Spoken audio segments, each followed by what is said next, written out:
These are the Dragons, the 5 multimillionaire investors on their way to the den.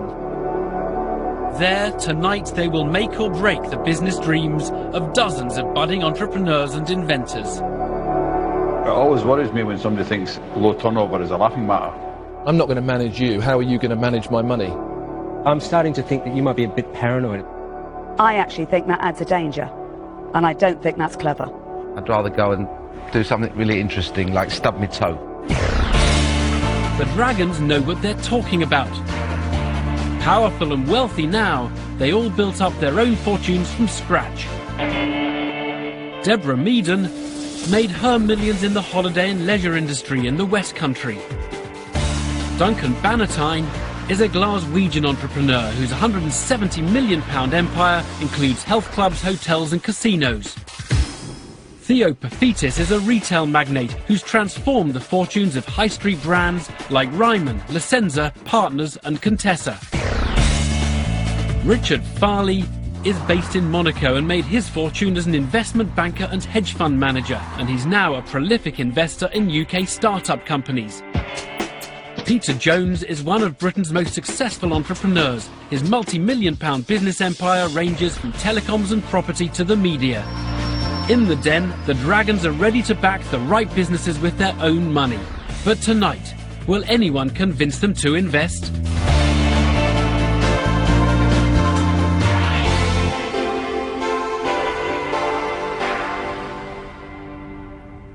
Welcome to the Dragon's Den, where aspiring entrepreneurs have come to pitch for much needed cash they believe could transform their businesses and make them millions.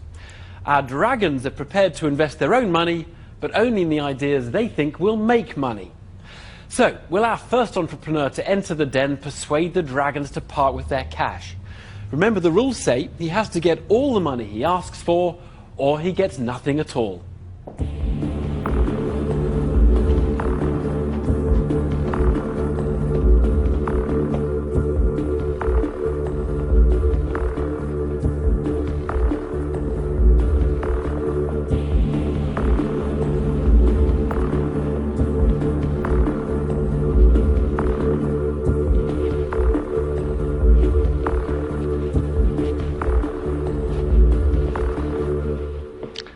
Hi, my name's Christian, and I'm looking for an £80,000 investment for a 15% stake in my company, Foldio Limited.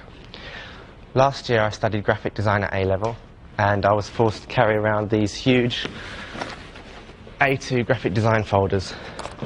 Now, I found these very awkward to carry because we're so large, carrying them on the train, through public transport, through busy high streets. My new product, Foldio, reduces the size of the paper by 50%, leaving it perfectly flat without a crease. It does this by folding the paper in the centre of the folder, so it doesn't actually crease the paper, but it does reduce it half the size. There's also a professional range aimed at designers and architects. I've had interest from 2 major retailers. WH Smiths of Staples have both said that they would wish to place an order. Both have loved the product. I'm looking for an investment now of £80,000 to manufacture, market and do some development so this product can really achieve its demand. Thank you for your time. 19-year-old Christian Lane from Surrey certainly has confidence in the potential of his Foldio range, but he needs £80,000 from the Dragons to launch it. Peter Jones needs more reassurance on that potential. Christian, hi, I'm Peter. Hi. I really like the product. Mm-hmm. Have you done projections for this? Yes.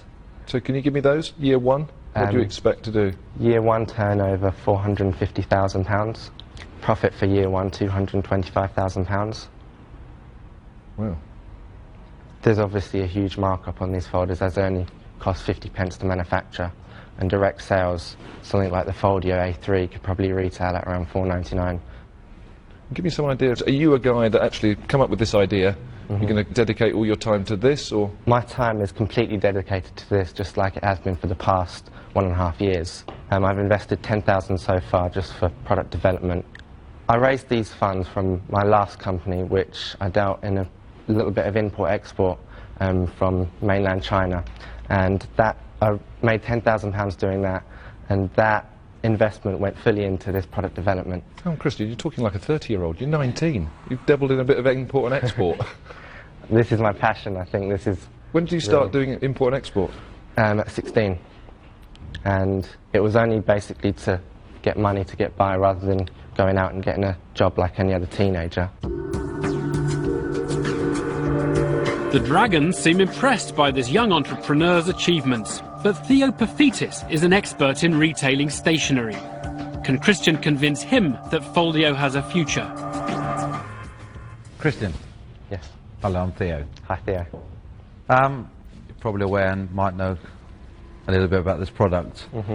Can you just tell me exactly where you've got to now in the manufacturing and production range? As it stands at the moment, I've approached 4 manufacturers, the most competitive obviously mainland China.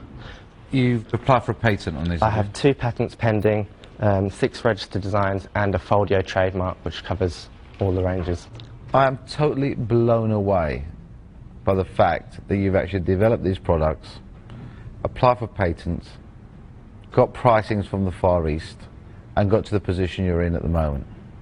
Totally blown away. I think you've done incredibly well. Thank you. Christian's pitch has got off to a perfect start, but Duncan Bannatyne is about to drop a bombshell. Christian. Hi, Duncan. Hi.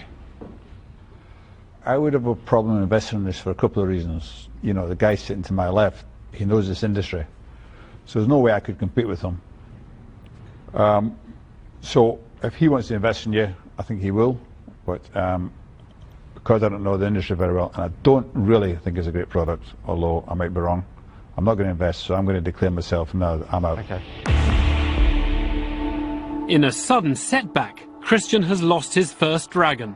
Will any of the other 4 be tempted to back the 19-year-old? I think I share Duncan's sentiments. We've got the supreme investor here who knows a hell of a lot about this, so I'm sort of looking for his lead, but I think I'll leave it to him and declare myself out and wish you luck. Okay, thank you, Richard. Christian, I'm afraid you've heard it twice before. You've got a natural investor here who's got both the expertise or not. He might decide it isn't the right product, but I'm backing out and leaving it to a natural investor. Thank you. It's a first in the den. Normally, the rival dragons will compete fiercely if they sense an opportunity to make money. Today, 3 of them have walked away from Foldio because Theopaphitis has so much experience in the sector. But will he actually be interested in backing Christian? You valued your invention and your designs quite heavily. Yeah. I think some of your figures are very optimistic. I think the product's okay. But I'm certainly not interested in giving you £80,000 Right. for a 15% share in those products. Okay. So, talk to me about the percentage you're going to offer me for the £80,000. Theopaphitis is interested, but will Christian be prepared to sacrifice a much bigger stake in his business than his original offer of 15%? 35%. What are you going to give me 35% of? If you were to back me, then I would offer all of my inventions and all of my investment ideas that I have under one company. Then I would be prepared to give you the £80,000. Okay. Hang on a minute. Don't accept it just yet. Christian, you're clearly very, very investable. I actually think you've given away a lot there. What is right for me is to probably try and steam in with a slightly better offer to be competitive. I would like to get in and spend time with you, helping you, and I would like to actually put up half of the money. Okay. But I'd like to do it on the basis that actually we give you back 5%, which that 5% in 5 years' time could be a lot of money. So I'd like to sort of throw that back in, Mr. Paphitis, to see whether you would be willing. It's a dramatic intervention. Peter Jones and Theo Paphitis have invested together in the past, but will that sway the retail magnate when he's being asked to split the deal and reduce his equity stake?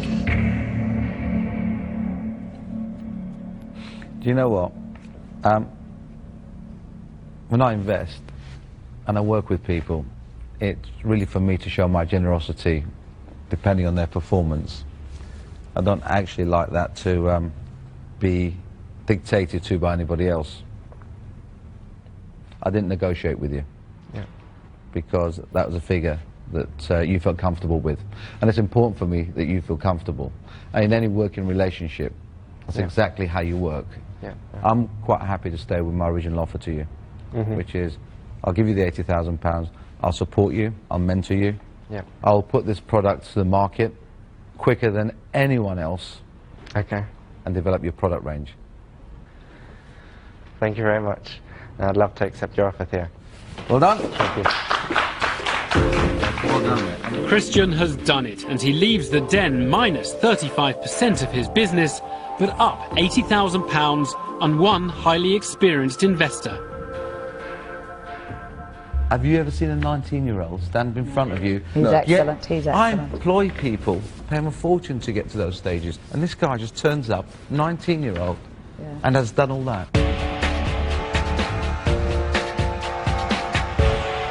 Well, Christian, now I wasn't actually very impressed with your negotiating skills. After all, you went straight from 15 to 35 with nothing in between. I didn't really want to underestimate Theo's intelligence and his knowledge, so I thought just come out straight with what I'm prepared to offer. 35%. What about the Peter idea of trying to get Theo to give you a better deal, split it with him? Hang on a minute. Don't accept it just yet. It did appeal to me, but I really did want Theo on board. Theo's always been an idol and a role model of mine, so it's amazing that I get to work with him in the future. We really wish you were very well. Thank you very much. Very well done. Thank you.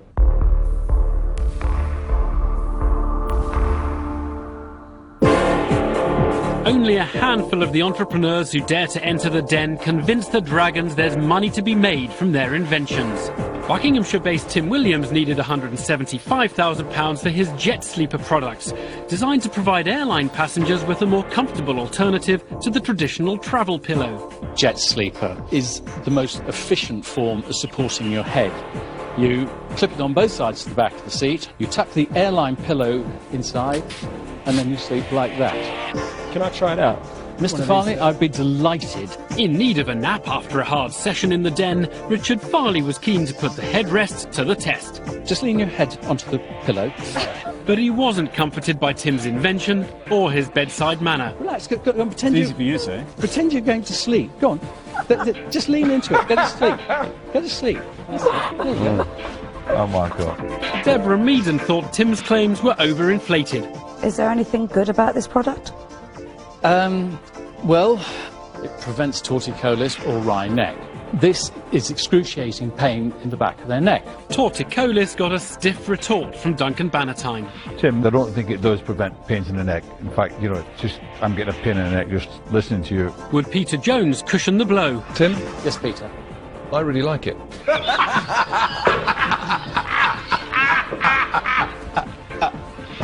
I like it because it's a great example of a demonstration of a product that is totally uninvestable. That's why I'm out. Many entrepreneurs put huge values on their businesses, which they then fail to justify in the den. Gavin Wheeldon from Greater Manchester is looking for a £250,000 investment, but offering just 4% of his business in return. Will he be able to convince the dragons his idea is worth the money he's after?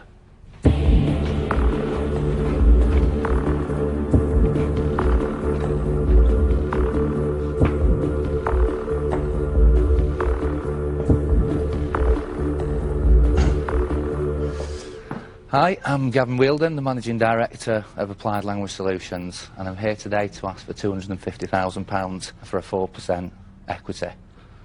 Applied Language Solutions are a translation company. That's all done by professional human translators. At the very top end, we do entire websites for the likes of Nike, Robbie Williams and many, many others. right the way through to, if you wanted to get I love my mum tattooed across your back in Hebrew, appliedlanguage.com, you can get that done. We've been going 3 years now, from back bedroom, one person, through to 60 people in 6 countries. We are set to do 3.2 million turnover this year. This year we've also won the HSBC Startup Stars Award. I won the North East Entrepreneur of the Year and the National Business Awards. We've achieved a lot. We've had a really aggressive growth in 3 years. I know we can do a huge amount more. We want to get to flotation within 5 years' time. Obviously we need some help to do that, and a bit of money as well. So obviously I'm here today to ask for the money and the help. £250,000. Any questions? With a turnover of over £3 million, Gavin Wielden may be confident his web-based translation business will deliver on a £250,000 investment.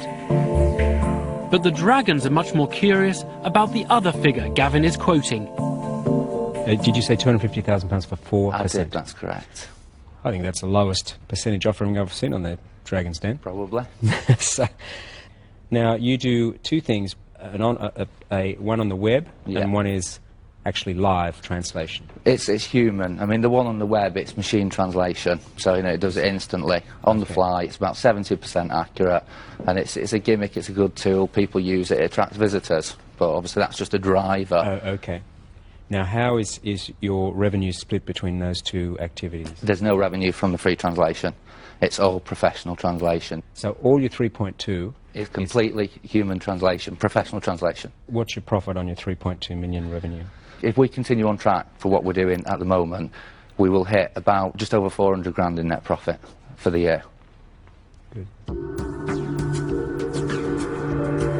There's no doubt Gavin's made impressive progress so far, but the deal he's offering the Dragons values his business at £6 million. Theo Paphitis wants to find out why. We're all impressed by the turnover you've created. I'm not quite as impressed with the valuation you put in the business. I didn't think you would be. You're an intelligent guy. Yes, well, I hope so, yeah. Well, you're obviously intelligent, and you're obviously very capable. So I'm going to give you the opportunity to explain to me how you arrived at your valuation. Too simple. I've worked on, and you may bulk up this or disagree, a P/E ratio of 15, and I've done that within the industry. Sorry, you've worked on a profits to earning ratio of 15. Oh, sorry, can I finish? Of what? Of the net profit. Of what net profit? Well, the projected net profit for this year of 400,000. Absolutely. The word you're looking for. So it's 15 times of a figure that you might achieve, which is about £300,000. About 400,000. No. Are you talking post-tax? PEs are calculated after the deduction of tax. Okay, well, so I learned something. So let me just help you along what your valuation looks like from where I'm sitting. Okay. Your valuation from where I'm sitting looks like this. It looks something like 21 to 22 times prospective earnings. Okay. Do you expect me to feel a little bit uncomfortable? Okay. I mean, and again, I'm learning here, Theo, you know, in terms of This is not for learning, this is not a lesson. I must, well, it certainly seems that way. You've come and asked me to invest £250,000, and you want me to teach you at the same time. Theo Paphitis has uncovered a flaw in the way Gavin has valued his company. Not only has he used predicted rather than actual profits, but Gavin has also overestimated those profits by failing to make any deductions for tax. Duncan Bannatyne is quick to try and seize the advantage. Gavin, you just learned the valuation isn't as you thought. No. So with that thought, are you going to change the amount of equity you're offering?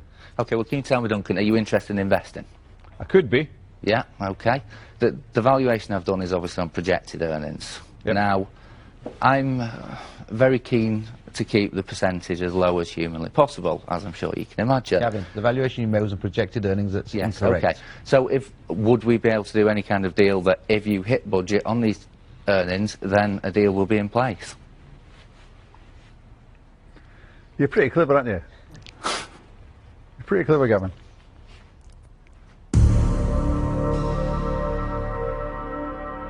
Gavin's adopting a high-risk strategy.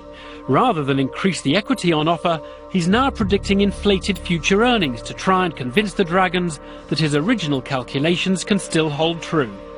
Peter Jones has heard enough.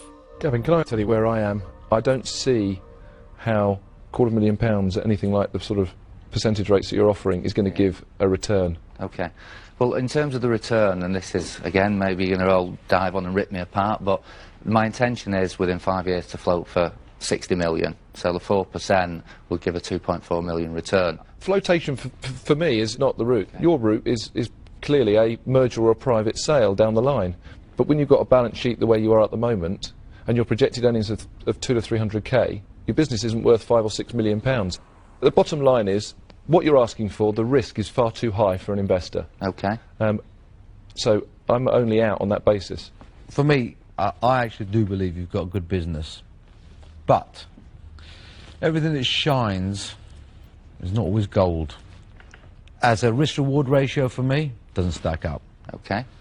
You haven't excited me, and those are the reasons why I won't be investing. So I too am out. Okay. Thank you. Gavin's in trouble. He's lost 2 dragons in quick succession. Duncan Bannatyne decides it's time to show his hand. So I've come to evaluation Okay. that I would be interested in investing in your company in. Okay. It's very risky, so I wouldn't invest all the money. Okay. But I'd invest £125,000 of my hard-earned money. Yeah.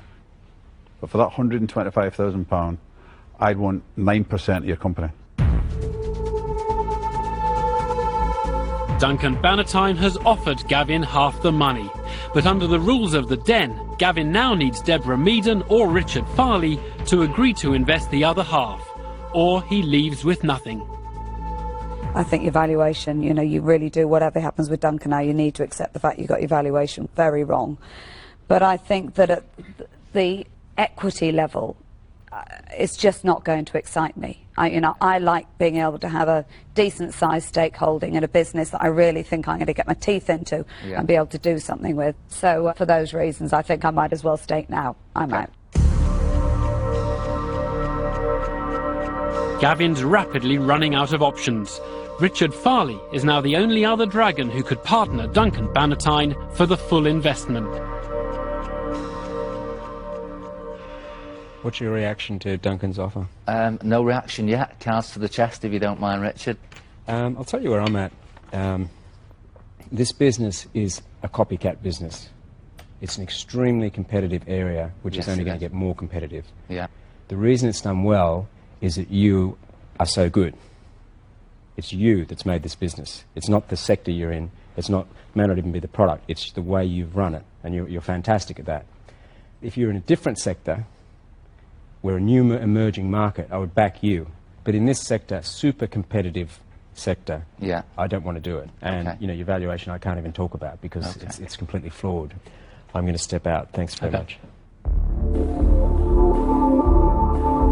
Gavin could be moments away from failure in the Den.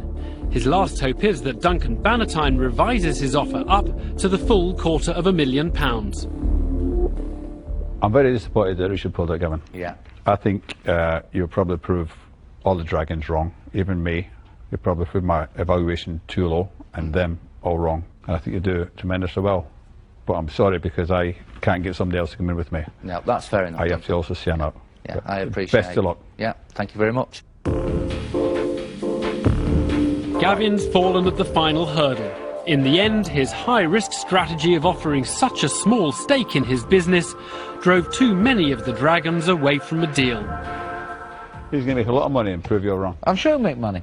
It won't prove any of us wrong. We all said he'll make money. Because none of us said it wasn't a good business. You haven't listened to a word any of us have said. You've been so engrossed in your own little world. I never do listen to what any of you say. I know, so maybe if you tried, you'd hear we all said he'll make money. No. We had our own reasons for not investing in him. I'm not Why even didn't you going to invest in think that about one? listening to you.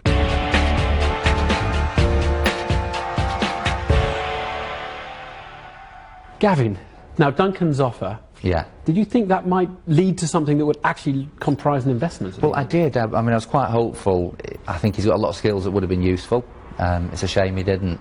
But for that £125,000, I'd want 9% of your company.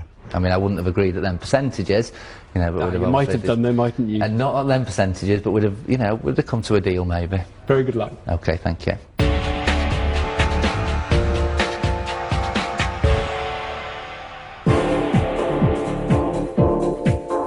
The Dragons are confronted with an extraordinary variety of business ideas and inventions in the den, and with no prior warning of what to expect next. Twist. Oh, he's pretty good. Sandra Johnston Murphy came to the den looking for £70,000 for her Swim Light Aquamum, designed to offer pregnant women extra support. Once inflated and placed underneath a standard swim costume, it provides buoyancy to the lower abdomen, alleviating any lower back pain and neck pain. The Dragons were initially blown away by Sandra and her product. You've got a long way. It's incredible you developed it in such a short period of time. Actually, I find that amazing. But Duncan Bannatyne soon uncovered a potential drawback. This one's got a faulty valve. It's gone soft again. Well, I don't think the valve's faulty. I think it's not a non-return valve. Why not? I don't know, this one is. Sandra refused to feel deflated. I mean, if there's a problem with the valve, it's simple. I can get the product valve changed. It's no problem whatsoever. I hate to agree with Duncan. Has that one gone down as well? I hate to agree with him, Has but it? it's true. But the thing is, at the end of the day, I'm a young business and I've only just started and I'm getting where I should be getting with the product. And that process Sandra, will take if time. it's tenacity and persistence that does it, I suspect you're going to get there. I shall do. But no amount of tenacity could part the Dragons from their cash. For me, it's an investment. I just can't get there. I'm out. Next up were Meru Ula and Peter Wilkes with their horse mirror, a convex mirror attached to a riding crop. The UK has 3 million horse riders, and every year 3,000 are involved in accidents on the roads. And this is a horse mirror. It's a rear view mirror for a rider. Novice rider Duncan Bannatyne thought the idea was a bit lame. You could go to an auto showroom and put mirrors on the side of your horse. Experienced rider Deborah Meaden gave her disapproval full rein. I would never buy that. I know for a fact I've got a horse who would, if that caught the light on and bounced off, it would frighten the living daylights out of him. I actually think that adds a danger, and I don't think that's clever. So, you can hear, I'm going out. Next into the den was engineer, designer and keen golfer Mike Catling, who had combined job with hobby to produce an all-terrain motorised...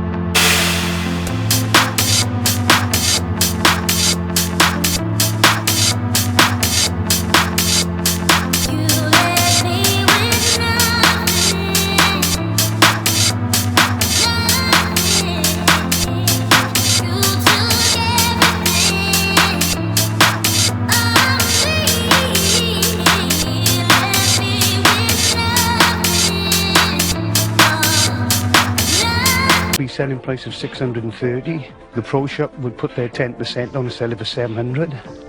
The actual reality as full price on this product is £1,500. You're wrong. But in the end, Theo Paphitis decided Mike's business skills just weren't up to scratch. You need to stop and think. You know nothing about marketing, sales and distribution. Well, maybe it's about time that you did. I'm out.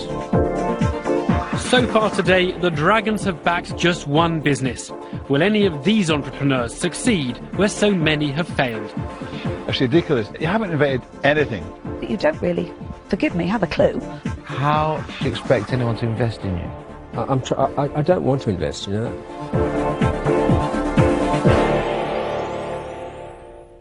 Every good entrepreneur has to have a vision of how well their product can do. But good investors have to think about the things that can go wrong.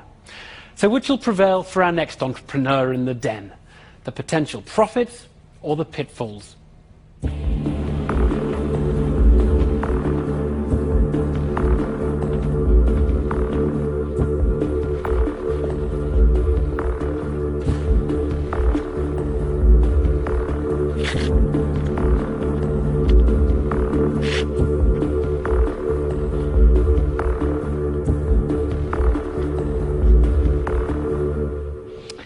Hello, my name is Anna Dixon and I'm the creator of Mummy Mitts. I'm here today to secure an investment of £40,000 in return for 20% of my company. When I was first out pushing my daughter in the pram, I used to get freezing cold hands in the winter. So of course I would just put a pair of gloves on. But then that became an issue in itself because I had to constantly take my gloves off to see to her needs and my needs. So with mummy mitts, they stay attached to the pram, allow for a quick release of 1 or 2 hands, deal with the problem, and then slip them straight back in to keep nice and warm. The most unique thing about them is they fit any pram, buggy or pushchair. As far as I know, there's nothing else like this out on the market at the moment. We've patent pending at present, and mummy mitts is now a registered trademark.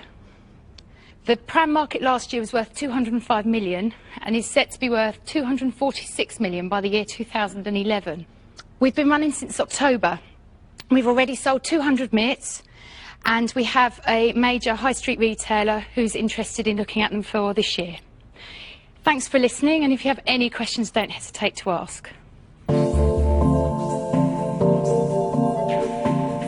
It's a clear, confident pitch by Anna Dixon from Essex.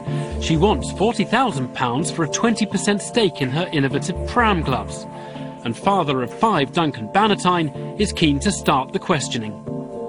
Thank you, Anna. You say you've sold 200. Yes. Over what period?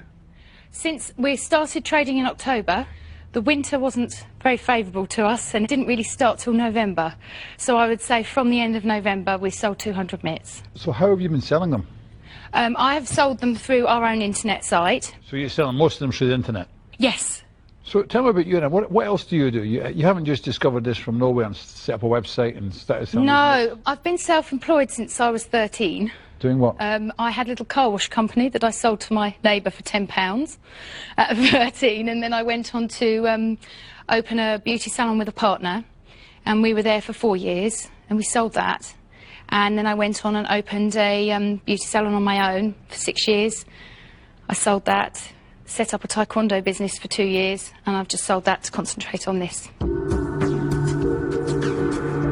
Serial entrepreneurs like Anna are often popular with the dragons. Theo Paphitis is intrigued enough to want to inspect the mitts more closely. Now, you say you patented these, or attempting Pending to? at the moment, yeah. Pending. Is it design? See, I'm patenting the fact that the mitten's attached to the pram and therefore the attachment. Right, so what you're saying is nobody will ever be able to attach mittens To a pram. or gloves To a pram, yes. to a pram. What are you going to do for 40,000? Give me a bit more specifics. Right, well, I was hoping to put £15,000 into stock, £10,000 into brand awareness and marketing, and I wanted to put £10,000 into trade fairs, which is all part of the marketing, I know, but and then £5,000 into product development.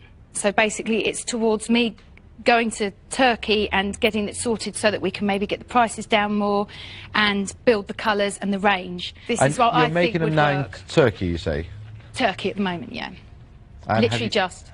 Right, you've not had a delivery there from them yet? Not a delivery, but lots of the production product samples? samples, yeah, absolutely.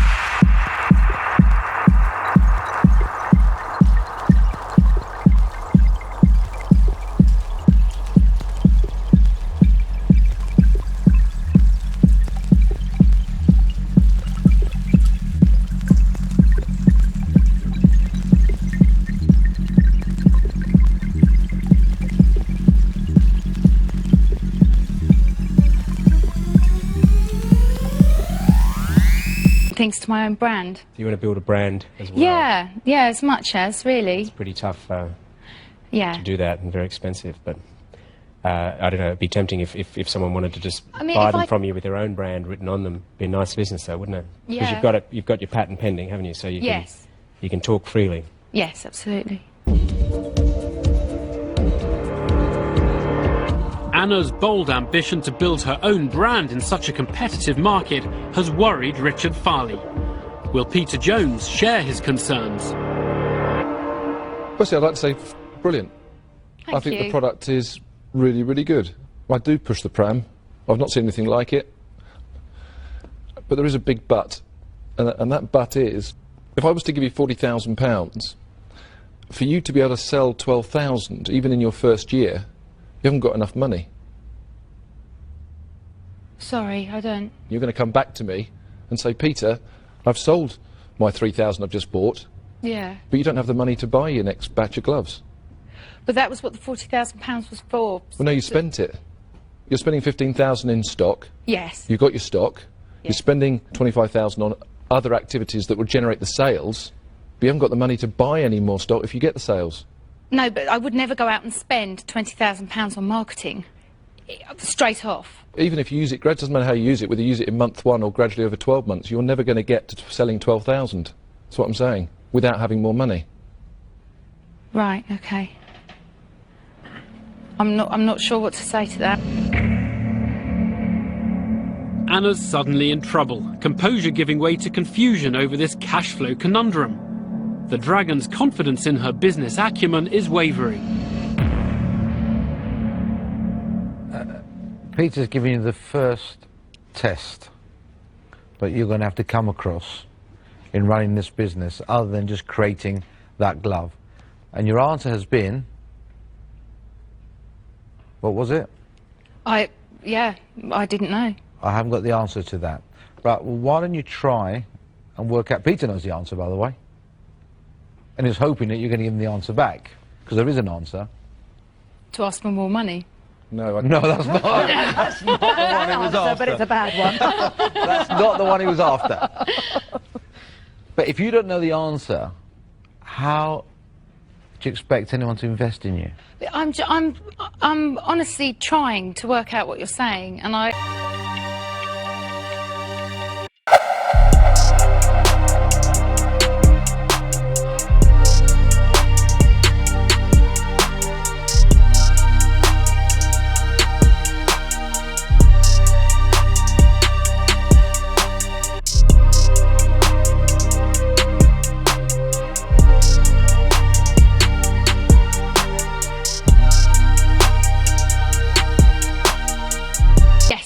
Do you know what a letter of credit is? a letter of credit, yes, from the bank. Right. So for the bank to give you that, what will they need? Will they need money in my account? Or, not necessarily, or other form of security. My house? No. Possibly. Or maybe an order from a retailer, perhaps. Right, okay. Which is what Peter was getting to. Which is what I wanted you to say. I wanted you to come back and say, well, actually, Peter, what I've thought about is two things. One is that once I build a relationship with my supplier, I might be able to get a little bit on extended terms. I might pay 50% and they deliver 100% and I pay them the 50%. Or I go to a retailer and say, can you order the 10,000 gloves that you want over the next 12 months? Could you give me a written purchase order for those? And what I'd like to do, to be perfectly honest with you, because I'm a starter business, I'm going to take that to my bank because I can't afford to go and buy the gloves. So you take that to your bank and you say, I've got a physical order from retailer XYZ, hopefully a reputable one. Hopefully then they'll say, we'll cash lend you that amount of money, charge you a small amount of interest, and it enables you then to go and buy the gloves. So I suppose what I was doing was gauging, I give you £40,000 of my money, I'm not going to manage you, how are you going to manage my money? It's the only reason why I can't invest, because I can't see the return coming back. I class this as a lifestyle business. I'm not going to get anything out of it, but I wish you every bit of luck, and I'm out. Okay, thank you. The gaps in Anna's experience have cost her her first dragon. Will any of the others see more potential in the £40,000 investment she's looking for? I like these. I think they're great. You've come up with a good idea. The one side of me says, well, yeah, but you don't really, forgive me, have a clue. And on the other side, you've actually come up with a really good idea and you're getting them produced, which is great. The trouble is, I just can't, I can't win. And I'm just struggling to find something concrete enough to say, yep, we can go for it. So I'm afraid I'm out. Okay, well, thank you anyway. I also think it's a great product. You know, I think it'd be fun to work with you. I think we could have a lot of fun until about 3 or 4 or 5 or 6 months down the road, where I would be actually spending so much time trying to help you run the business. I'd be not looking after my own businesses. I promised that wouldn't happen. Ah, promises. No, I promised that wouldn't happen. Yeah. So I'm sorry, but I'm going to have to say no. Okay. Well, wish you the best of luck. Thank you.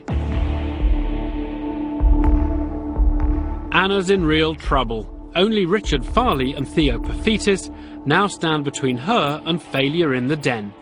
The best thing you can do with your time is take those mittens, get on your bike, and make sure you see every single buyer that might be able to range this product.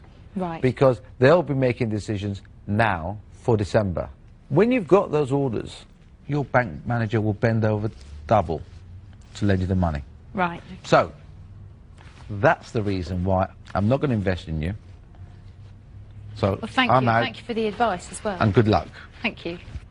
Let me just say that is fantastic advice, I think, from a top retailer, you know. And so for me, it's a little bit early, so I wish you luck. It's a great idea, but I'm out. Thank you. Cheers, Anna. Thank you. Anna's leaving the den empty-handed. The dragons might have liked her mitts, but it takes more than that to persuade these hard-headed investors to part with their own cash. Was she a lovely person? She was, actually. She was lovely. Very She nice. was. That's why you all tried to help us so much. No, Deborah, we try to help because we're nice people. Absolutely. You should try it. I did once, Duncan.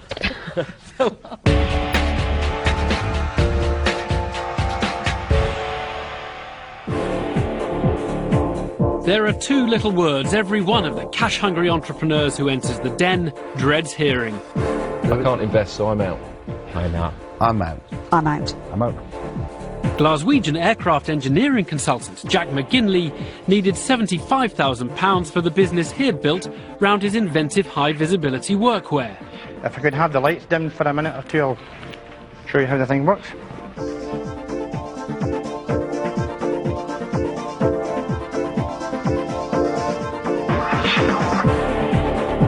The dragons enjoyed Jack's flashy demo, but the smiles vanished as the dragons grilled Jack on his numbers.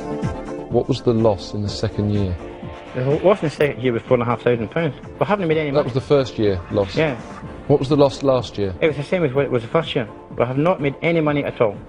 None at all. We've lost money. I've lost my own personal money, and I don't take a wage out of the company. I do nothing.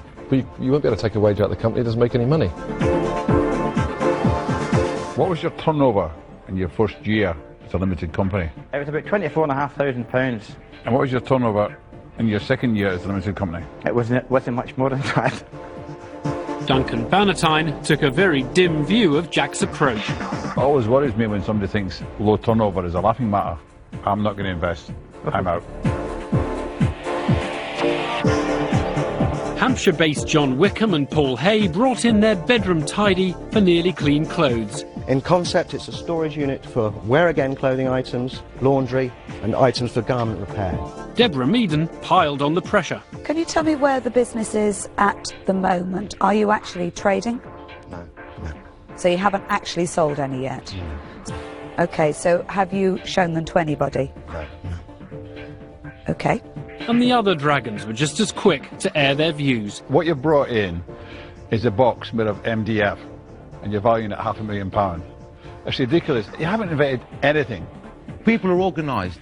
If they're organised, they're organised. If they're disorganised, they're disorganised. If you're going to buy one of those, you might as well use a drawer.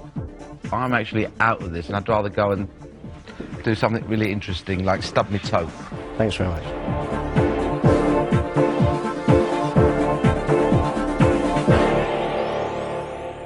Firefighter turned entrepreneur KC Jones from Staffordshire is looking for £100,000 of investment in his latest project.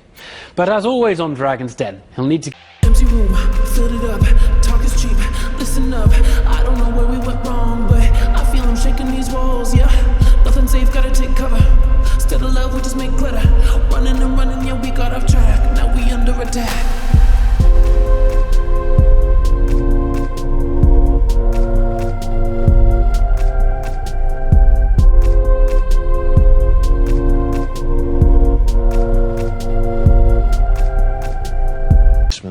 For which I'm prepared to offer 30% equity. The product that I'd like to present to you today is a self-contained, multi-purpose sterilising unit. It doesn't use heat, it doesn't use chemicals, it doesn't use water or sterilising fluid to achieve 99.8% sterilisation of bacteria and viruses. As a demonstration, I'm going to show you a pair of shoes, and to make it a little bit more interesting, I'm going to add some cheese. Both shoes and cheese smell because of live bacteria. Is this going to involve sniffing shoes afterwards, If Mr. you want Jones? to. I'll get the cheese at the back. What's actually occurring in there is quite high technology. It's the same technology that the spacecraft use, both the Russian Cosmos program and NASA. And it's nano-silver technology. Now, we've known for thousands of years that silver has strong antibacterial properties. What we're actually doing here is breaking silver down into nanoparticles and bombarding the inside with nanoparticles. Now, because it doesn't use chemicals, you can actually put anything in this machine, from babies' bottles, electrical equipment, and it will sterilise it. Because I'll be talking of shoes, I started off with podiatrists and chiropodists. I only actually started selling this just over 2 months ago, and I've sold 200 machines so far in the 2 months. But I've also had enquiries from Australia that want to distribute it on my behalf. I'm working with Norway anyway that want to distribute it on my behalf. And because I've been working with the manufacturers, they've given me exclusivity for distribution in those countries. Your lights have gone out. Oh. The Dragons are used to sniffing out investment opportunities in the den. Now Casey Jones hopes to take that one step further with his enthusiastic pitch of his high-tech sterilising unit. But will the seeming absence of the smell of Stilton from one shoe persuade the Dragons to spend £100,000 on 30% of his business? Hello, Casey, I'm Deborah. Hello, Deborah. Well, I've heard great words like nano-silver. I'd love to invest in a product that's got Casey Jones behind it and it does nano-silver. Yeah. How much do they sell at? I'm selling it currently at $2.99 plus VAT. And what are you buying them for? They're coming in at me with the duty and everything, £89. So what do you see its applications? I've got machines out at the moment being trialled in gymnasiums and health clubs, because when people come and they do a workout in a gymnasium, the trainers may be damp, they put them away in their bag till next week. When you consider the cost of a pair of trainers alone, this extends the life of a pair of trainers. I don't want to just concentrate on shoes because, as I said, it's a general purpose steriliser. What I intend to do next is to tackle the domestic market so that everybody has one of these in their home. Casey is clear and confident on his numbers, but Theo Pafitis wants to know how unique the technology really is. Is there other people manufacturing these type of machines other than the people you're buying from? No. Are they covered by any patent? They are in, yeah, the manufacturer is fully covered. So nobody else could create these machines? I don't believe that. The technology, as I believe, I mean... So no technology? I don't believe that. Now what about my new washing machine with silver nanotechnology built in? Yes, they are. They're trying to get silver nanotechnology. They're not trying. They are doing it. Yes, that's right, because it's the in thing. Other people must be able to produce these machines. Is that not correct? If you don't know, say, I don't know. I don't know. I do know that the design... the design's one thing, but the actual technology... I don't know then. Right, you don't know. Sorry. It's an honest answer, but it's not reassuring the Dragons. Richard Farley has other concerns. I can't ever visualise why I would ever want this in my home. Well, the usage is everything around the home that people get. Like, I put my cutlery in there and my crockery, and I put everything Casey, in I'm there. starting to think that you might be a bit paranoid about all these germs around you. Because we all live, we survive, and in fact you can over-sterilise your environment and you lose all your immunity. So I can't see it in every home. So then you sort of think, well, you've done very well for a couple of months, very quickly. So, you know, maybe there's something with all these other markets. But maybe that, you know, there's only so many chiropodists and podiatrists. 12,500. I don't want to invest, you know that. No. But I just don't, you know, if there's 12,000 chiropodists and you've done 100, you're making Casey? Yeah. I disagree with Richard. I actually would love to have one in my home because I think there's loads of things that you would like to sterilise. Sorry, Theo, can I ask you a question? Can you just tell me one of those? Well, we talked about cutlery, we talk about food, children's clothing, other things around the house that need cleaning. Cats. Spectacles? Cats? Yeah, things that they use. Cats, dogs. Now you've got to mark it. I bought into the fact you'd have one in your house because I've smelt your shoes. You didn't have to, you did that by choice. But you're only an agent. This is not your product. Yeah. I actually don't believe that this company are the only people with the technology, because you've already told me it was used on a space mission. If the fact is that other people can produce these machines, there'll be a whole array of these machines with different brands appearing, and the competition will just be too fierce. And those are the reasons why I won't be investing. Sorry, Casey, I'm out. Thanks. Theo Paphitis might want one of Casey's sterilisers in his home, but he doesn't want to buy into the business. Can Casey persuade one of the 4 remaining dragons to back him to the tune of £100,000? Casey, I'll tell you where I am. Please, whatever you do, you've been a fire officer, man, it's probably the best job in the world, as far as I'm concerned, saving people's lives. Save your own life and don't spend too much money on this. Do something else and have this as a bit of a part-time bit of play and bit of fun. So I'm out, but good luck. Sorry about that.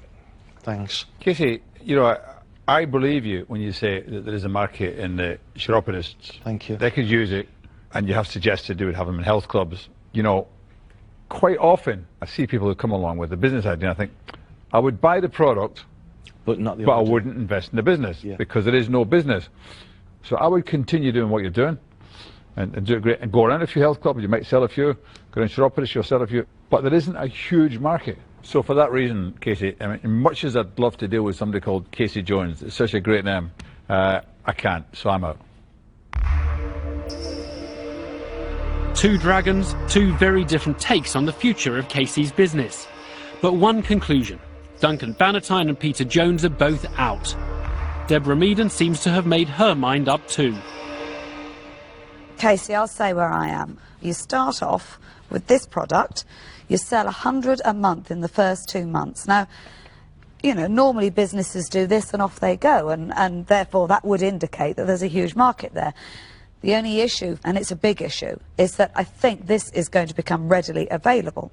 It doesn't stop you selling them. If you've cornered a particular market, my worry is it will dry up, and it will only dry up because there will be lots of other people coming and do it, and you won't have it yourself anymore, and you won't be able to get figures like 100 a month instantly. At the moment, it's a novelty. Yeah. You know, and it is. You know, it's nano. It's got the word nano attached to it. You know, that's great. So, Deborah, before you show your hand too quickly, I don't know. I'm just wondering if it's worth taking a punt for half of this. It is making £10,000 a month at the current rate. Yes, and I'm absolutely and certain. you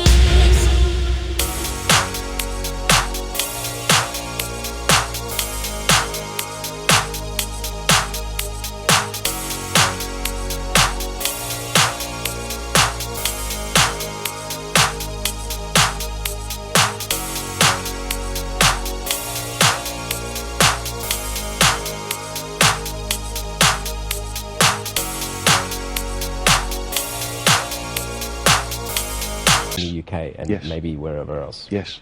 So there is not going to be a competitor on the market.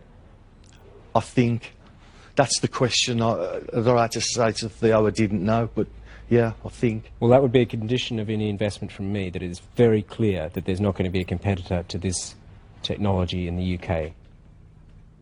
Anyway, assuming that, I'll make you an offer. I would give you half the money, and we'll be looking for the total to get half the business. So half the money for 25%. It's a dramatic turnabout from Richard Farley, who thinks he's spotted a potentially lucrative opportunity that his rival dragons have missed. But he's only willing to put up half the investment. Will Deborah Meaden, the only other dragon still in, change her mind and make up the rest? You heard what I was about to say. I think my issue, and I've never disagreed that you will sell some, but I think there is a finite end to this product. Yeah. I have to say, at that level, I would invest. And I would invest because it allows me to get a return within that period of time. And then I don't have to worry about what's going to happen in 5 years' time, or 2 years' time, or 3 years' time. So I would be prepared to invest at that level and offer you £50,000 for 25% of the business. Casey has an offer for the full £100,000 he came for, but the Dragons are demanding half of his business in return, not the 30% originally on offer. 50's a huge chunk. I mean, yeah, but Casey, you know how it is. You know, things go wrong. You know, businesses fail. You know, when you're down on your the patent falls and over. Casey, to be perfectly honest, I was about to go out, and the reason I was, and I explained the reasons why I was. There is a huge risk to this product becoming well, not obsolete, just flooded. 50%. Yeah, it's got to be 40. It's got to be 40. Not me, I'm afraid, Casey. There's got to be enough reward in this for me, because I think it's got its moment. It's got to happen quickly. I think with us on board, it will happen quickly. I want it to happen quickly. So, I couldn't do it without you. I'd love you both on board. Excellent. Terrific. Thanks, Halfway through his pitch, Casey Jones looked doomed to fail. But the den is never predictable, and he leaves with a £100,000 investment and 2 highly experienced new business partners. I think it's a good investment, isn't it? Yeah, I think it is. Yeah, pretty good. Unless we've missed something very obvious. He's making £10,000 a month, isn't he?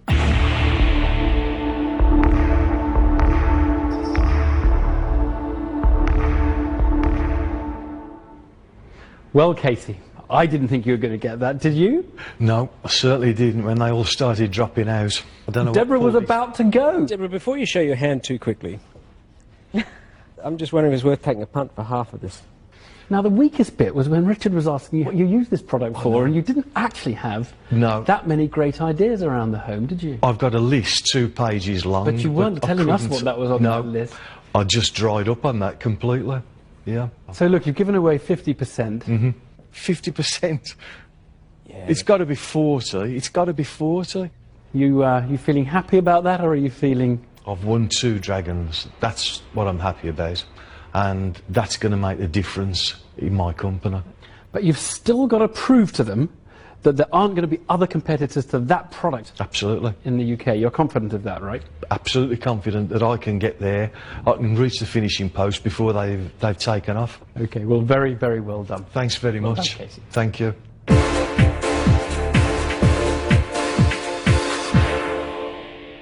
Next week on Dragon's Den. It's not a business proposition or a business investment you're offering today. I think that's revolting. Could you just tell me the terms of the contract? Is it investable for me? No. If you've ever wondered what it's like to be a dragon, visit our website for some revealing insights. And you'll also find highlights from tonight's show. That's bbc.co.uk/Dragon's Den. And next here on BBC Two, it's the hottest thing in politics: party animals.